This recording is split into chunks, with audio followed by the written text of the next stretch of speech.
Well, Novak Djokovic landed back in Belgrade, the Serbian capital, today, really to a hero's welcome. Many of his fans and supporters flocked to the airport to welcome the world number one home.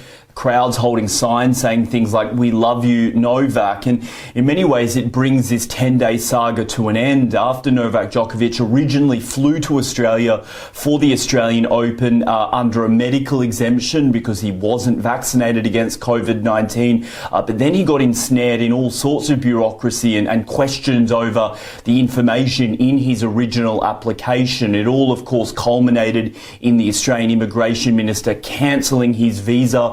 His legal team did fight it right to the very last moment, but the courts agreed that as an unvaccinated visitor, he did pose some sort of danger to the Australian public under those biosecurity laws. And for that reason, he was sent packing. Of course, this has been not just a big sports story, but also a political story. The president of Serbia has said that during this whole process, Australia has really humiliated itself and that he and the government in Serbia stand with Novak Djokovic. He, of course, is a pretty big national treasure there, given his feats on the world stage in his elite sport.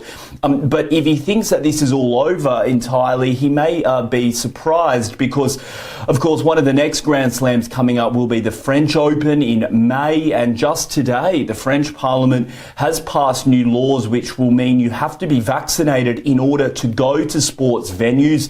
The Ministry for Sport is saying there will not be exemptions for elite sports people. So in other words, the next major tennis tournament coming up that Novak Djokovic will be slated to play at, the next Grand Slam, he may now face difficulty going there as well, being France. So it is, of course, a developing story. It's one that will affect undoubtedly not just him, but sports people from right around the world as the world learns to try and get back post-COVID-19 and work on putting these big events together with rules following the pandemic.